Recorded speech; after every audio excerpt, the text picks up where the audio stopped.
welcome to The Insider, the ongoing video series that keeps you up to date on everything Independence Pro Wrestling. I am the voice of IPW, J-Rod. It was the annual Blackout. The event began with Marco Modelo promising that he would be a fighting cyber champion, but too many guys believe they deserved a shot at the title without doing anything to earn it.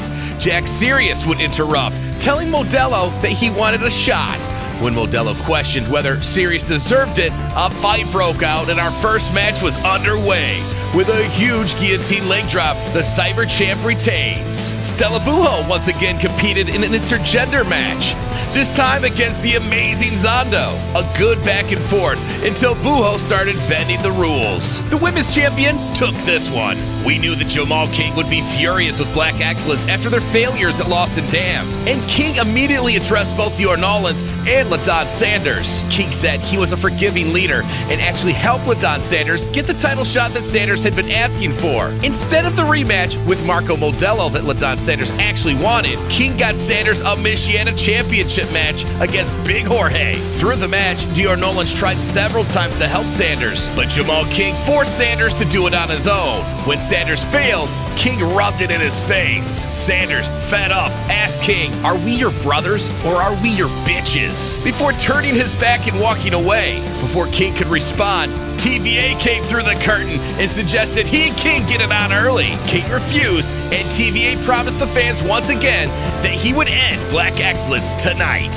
Brian O'Brien from Power 96.5 in Lansing came backstage to conduct a couple of interviews. The first one with Remnar Gunlock, where he asked Remnar if he felt that he needed Jay Lee to find success, or could he do it on his own? To which the Youper said he believed in himself. The second with Durag. Brian said Durag was about 500 with his wins and losses in IPW, making him about average. Durag got offended by the word average and started acting out of pocket. Remnar Gunlock, still in the room, came to Brian's defense, saying Brian is just doing his job. Durag and Gunlock both had something to prove and decided to go at it in the ring. As if Brian O'Brien heckling Durag in the front row wasn't embarrassing enough, Gunlock won the match by making Durag submit. Could you imagine being a Canadian, losing in America, then going home and telling everyone you got tapped out with a sharpshooter? Dior Nolan, surprisingly still able to compete despite the number TVA did on his ankle at Lost and Damned, picked up an extremely impressive victory over the Apex athlete CJ Cole. Nolan's remains a top contender and appears to be able to keep his head together despite the disintegration of Black Excellence. Mondo Real, on a roll right now, took on the former IPW title challenger Anderson Knight.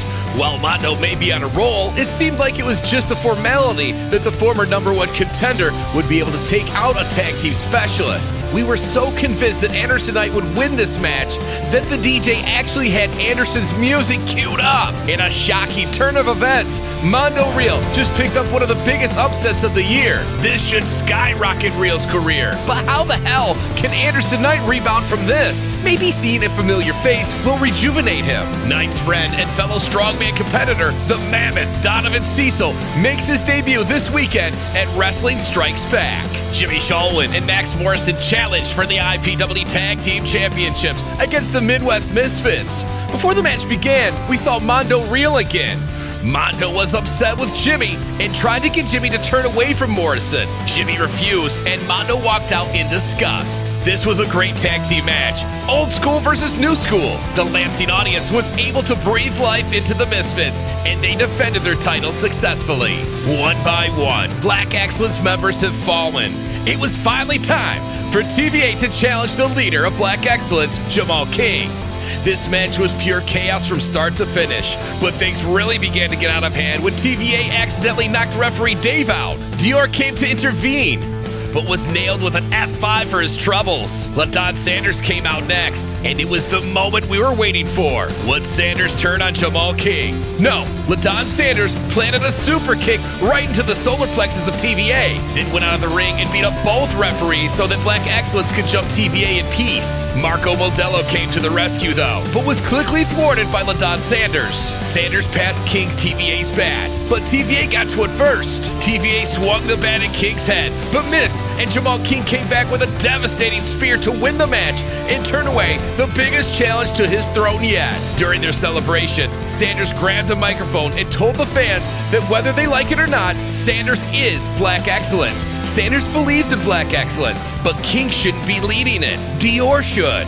This comment stunned everyone in attendance, and Black Excellence left one by one. TVA would gather himself by the ring to say that while he promised everyone in attendance that he would take out Black Excellence, he promised himself if he couldn't, it would be time for him to retire. He thanked the fans, reminisced about all of his big moments in IPW, and then rode off into the sunset to a chorus of cheers from the fans. That concludes this edition of The Insider. Join us on Sunday at Falling Warehouse in Grand Rapids, Michigan, as IPW presents Wrestling Strikes Back.